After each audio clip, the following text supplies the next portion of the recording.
नमस्कार दोस्तों, welcome to my channel hi fi exam test में आपका स्वागत है सभी का।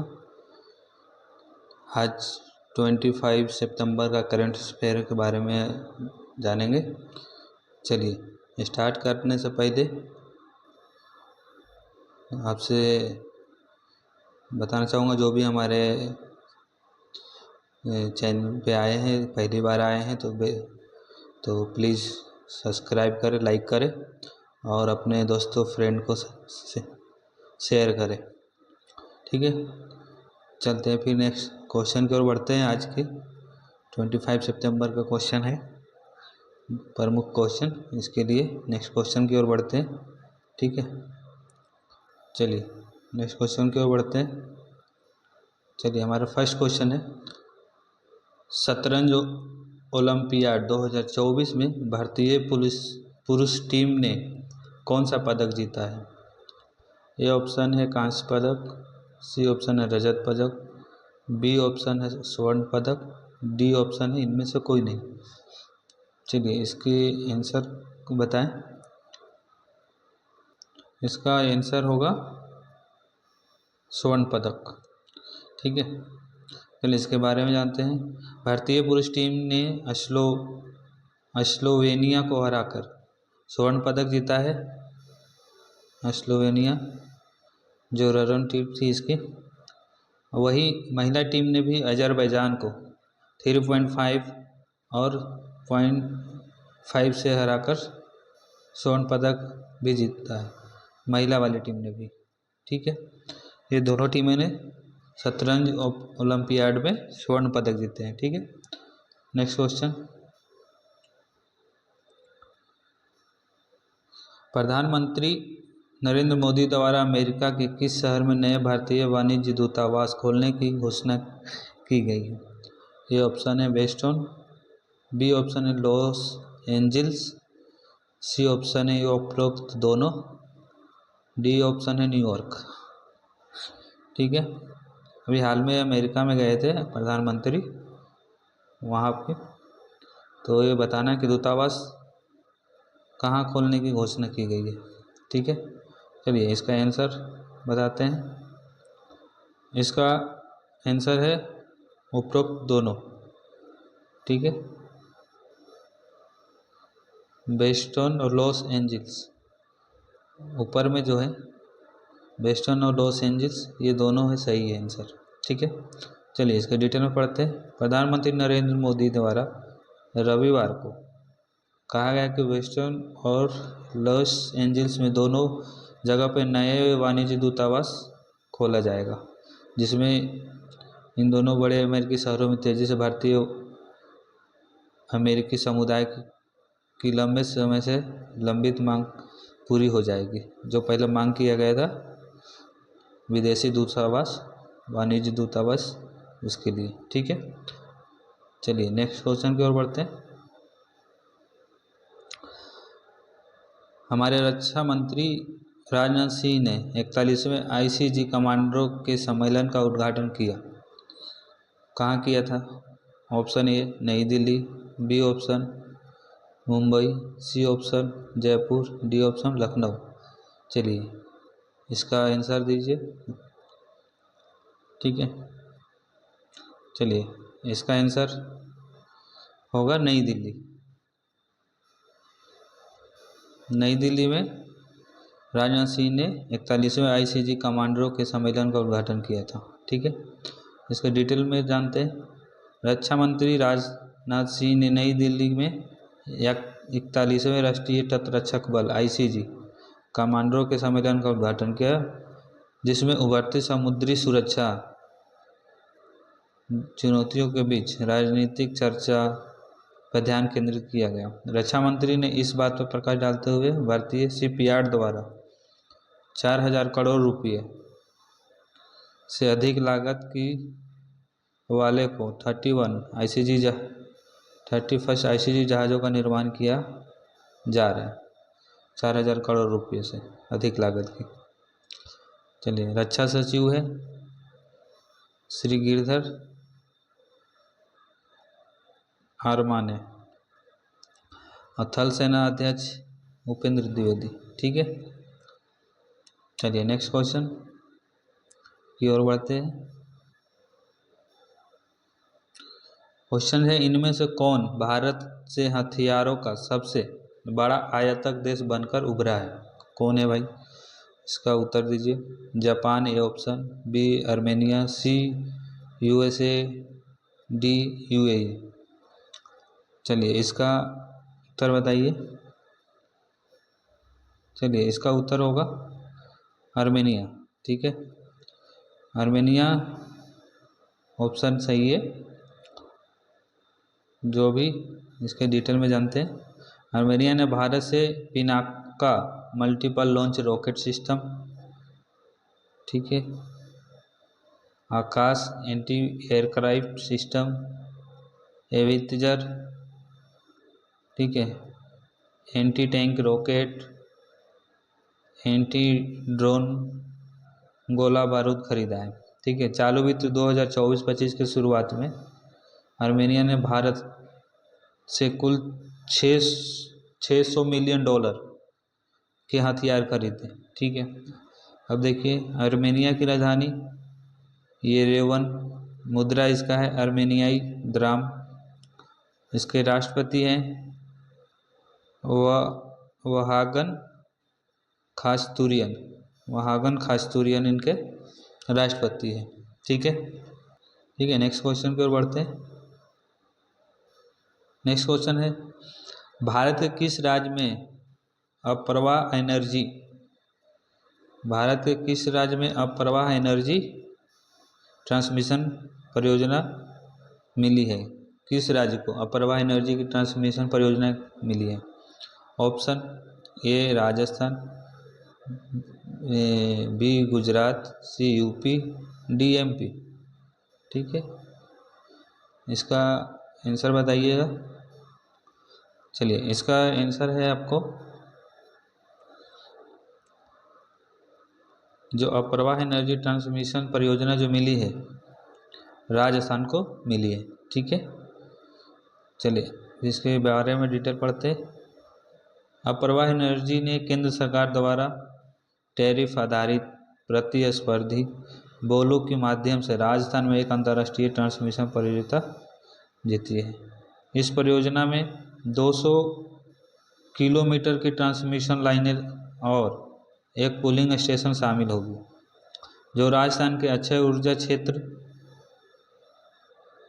5.5 गीगावाट की निकासी का समर्थन करेगा। ठीक है, इस परियोजना में जैसलमेर और बाड़मेर जैसे क्षेत्र शामिल है जहाँ पे इसकी आपूर्ति की जाएगी। ठीक है, अप्रवाह एनर्जी का मुख्यालय मुंबई में स्थित है।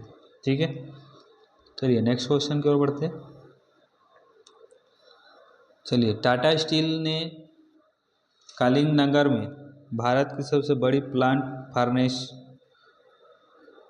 चालू किस राज्य में किया? किस राज्य में किया है?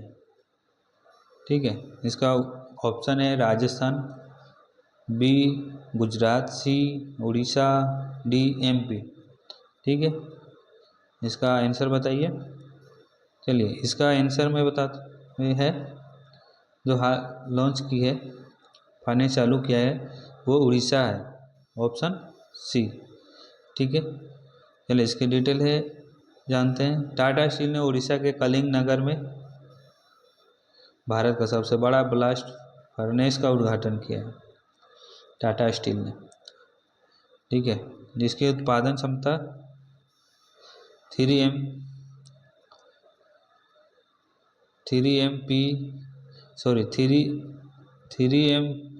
MTPA से बढ़कर 8 MTPA हो गई है। इसकी कुल 27,000 करोड़ रुपये का निवेश किया गया है इसमें।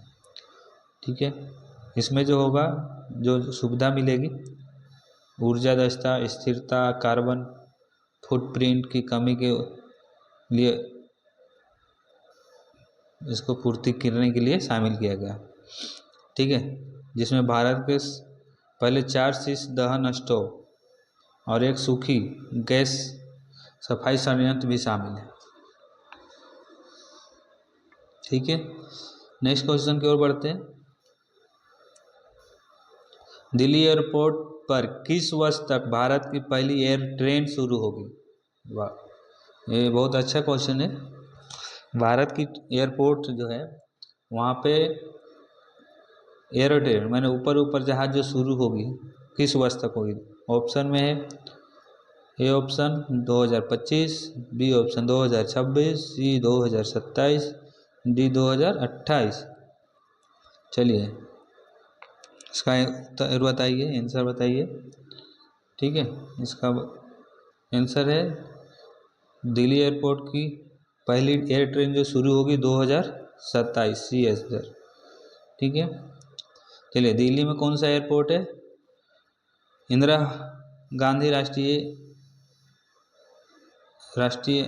अंतर्राष्ट्रीय हवाई अड्डा जो है 2027 में भारत की पहली एयर ट्रेन सिस्टम शुरू होगा, जिसे टर्मिनल 1, 2, 3 एरो सिटी और कार्गो सिटी के बीच कनेक्टिविटी बढ़ाने की डिजाइन किया गया है।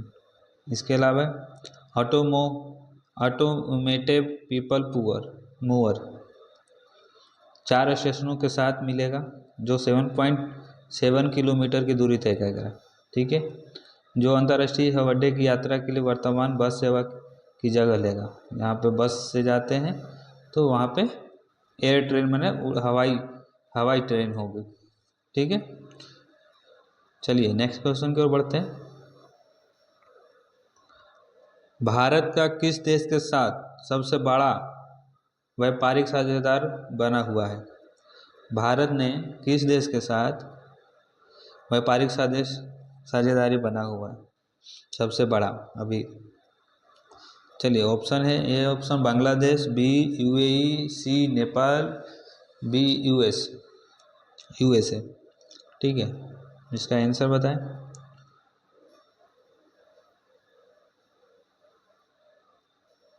इसका आंसर किस देश के साथ व्यापारिक संबंध सबसे बड़ा हुआ है? तो अभी हाल में नेपाल के साथ हुआ है। भारत नेपाल का सबसे बड़ा व्यापारिक साझेदार बना हुआ है, जिसका व्यापार घाटा 144.67 बिलियन नेपाली रुपये है। ठीक है, नेपाल भारत की जल विद्युत, रेजिन धागा और हस्तलिपि जैसे सामान निर्यात करता है, जबकि पेट्रोलियम, उर्वरक, वाहन, चावल और रसायन आयात करता है। इसके अलावा नेपाल की राजधानी काठमांडू, नेपाल की मुद्रा नेपाली रुपया, राष्ट्रपति हैं वहाँ के रामचंद्र पौडेल और प्रधानमंत्री जो हैं केपी शर्मा ओली हैं। ठीक है, चलिए नेक्स्ट क्वेश्चन की ओर बढ़ते हैं। अब हमारा नेक्स्ट क्वेश्चन है वर्ल्ड फार्मेसी डे कब मनाया गया है? वर्ल्ड फार्मेसी डे कब मनाया गया? ऑप्शन है 24 सितंबर। वर्ल्ड फार्मेसी डे कब मनाया गया है? ऑप्शन ए 24 सितंबर, ऑप्शन बी 25 सितंबर, ऑप्शन सी 23 सितंबर, ऑप्शन डी 20 सितंबर। चलिए इसका उत्तर बताइए। चलिए इसका उत्तर है वर्ल्ड फार्मेसी डे जो मनाया गया है अभी हाल में मनाया गया है। ठीक है, और 25 सितंबर को मनाया गया है। 25 सितंबर को वर्ल्ड फार्मेसी डे मनाया गया है। ठीक है, इसका जो थीम था meeting global health needs for. ठीक है, इसके अलावा वर्ल्ड फार्मासिस्ट डे अथवा विश्व विशेषज्ञ दिवस विश्व स्वास्थ्य संगठन के भागीदार इंटरनेशनल फार्मास्यूटिकल फेडरेशन द्वारा आयोजित किया गया था। ठीक है, यह दिवस स्वास्थ्य समुदाय के निर्माणों में फार्मासिस्टों द्वारा निभाई जाने वाली महत्वपूर्ण है मान्यता देने के महत्वपूर्ण इसके लिए बनाया गया है। इसकी जो स्थापना हुई थी 1912 ईस्वी में स्थापना हुई थी। और जो स्थापना हुई थी 1912 में हुई थी, पर इसको जो अंतर्राष्ट्रीय फार्मास्यूटिकल जो फेडरेशन है, इंटरनेशनल फार्मास्यूटिकल इंटरनेशनल जो है, फेडरेशन ऑफ फार्मास्यूटिकल इंटरनेशनल, ये 2019 से चालू हुई है, सॉरी 2009 से चालू हुई है। ठीक है, नेक्स्ट क्वेश्चन की ओर बढ़ते हैं। भारत के किस देश से आगे निकलकर एशिया का सबसे शक्तिशाली तीसरा शक्तिशाली देश बन गया? एशिया का तीसरा शक्तिशाली सबसे शक्तिशाली देश जो है अभी बन गया है भारत, किसको पीछे छोड़ दिया है? ए ऑप्शन है जापान, बी ऑप्शन है चीन, सी ऑप्शन है यूएसए, डी ऑप्शन है इनमें से कोई नहीं। चलिए इसका उत्तर बताइए।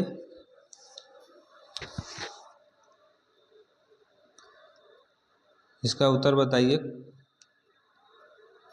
चलिए इसका आंसर है, भारत जो एशिया के तीसरे जो सबसे शक्तिशाली देश जो बना है वो जापान को पीछे छोड़ दिया है, जापान से आगे निकल आया है इंडिया, अब तीसरे नंबर पे है। ठीक है, इसके डिटेल में जानते हैं। 2024 भारत 2024 एशिया पावर का इंडेक्स में, एशिया पावर इंडेक्स में जापान को पीछे छोड़कर तीसरी सबसे शक्तिशाली देश बन गया।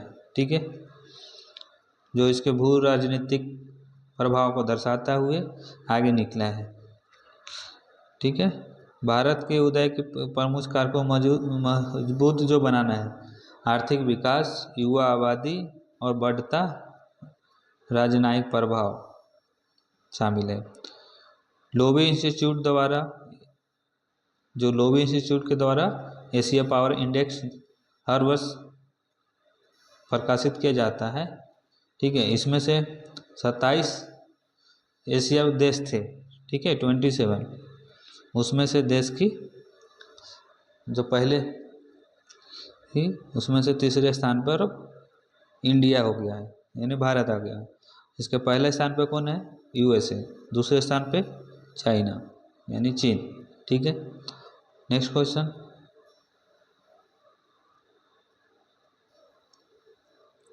नेक्स्ट क्वेश्चन है, प्रधानमंत्री मोदी ने किस वर्ष पर 79वीं संयुक्त राष्ट्र महासभा को संबोधित किया? प्रधानमंत्री ने किस स्थान पर, ठीक है, संयुक्त राष्ट्र महासभा को संबोधित किया, कहाँ पे रह? अभी हाल में गए थे, जो किस शहर में किया था, कहाँ पे जा कर के? अभी इसका आंसर बताइए। ठीक है, चलिए इसका आंसर है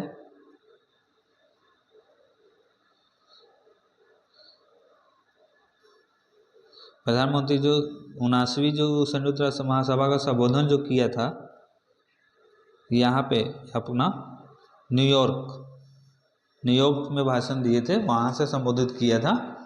ठीक है, इसके लिए चलिए डिटेल में पढ़ते हैं। प्रधानमंत्री मोदी द्वारा संयुक्त राष्ट्र संघ के समिट ऑफ द फ्यूचर, ये भी क्वेश्चन बन सकता है, के संबोधन में शांति और विकास के लिए वैश्विक सुधारों और मानव केंद्रित विकास पर जोर दिया था। ठीक है, उन्होंने 250 बिलियन लोगों को गरीबी से बाहर निकालने के लिए भारत की उपलब्धि पर प्रकाश भी डाले हैं। वैश्विक संघर्ष क्षेत्रों में साइबर सुरक्षित, समुद्री और अंतरिक्ष के महत्व पर भी जोर दिया था, भाषण में बताया था। प्रधानमंत्री ने शिखर सम्मेलन के दौरान आर्मेनिया, फिलिस्तीन, कुवैत और नेपाल के नेताओं से भी भेंट की थी। वहाँ पर प्रधानमंत्री जो शिखर सम्मेलन में गए थे, वहाँ पे आर्मेनिया, फिलिस्तीन, कुवैत और नेपाल के जो नेता लोग आए हुए थे, उनसे भी वहाँ मुलाकात हुई थी उनके भाषण के दौरान। ठीक है, नेक्स्ट क्वेश्चन की ओर बढ़ते हैं।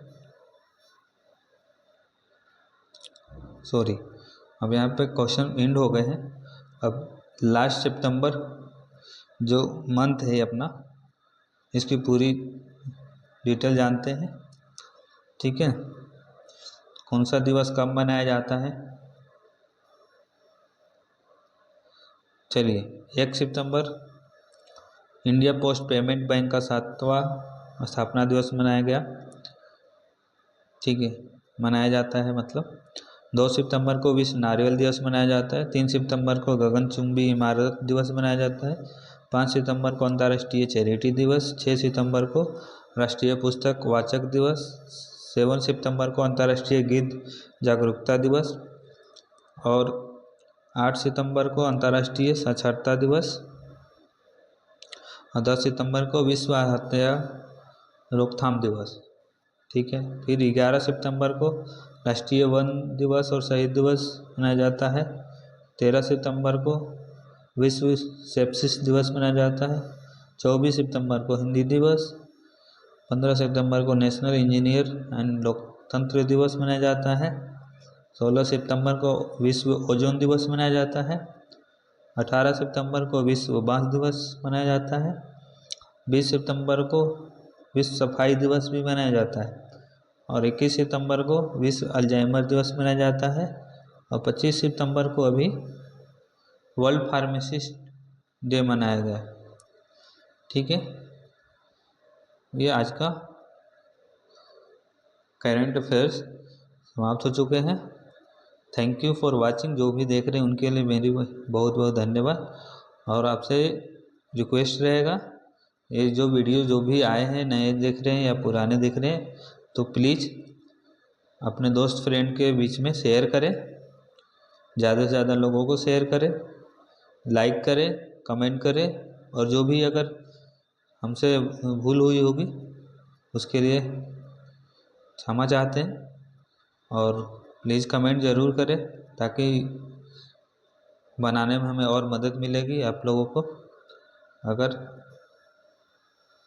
सपोर्ट करते हैं तो नेक्स्ट क्वेश्चन भी आपको डेली वाइज मिल जाएगा करंट अफेयर के बारे में।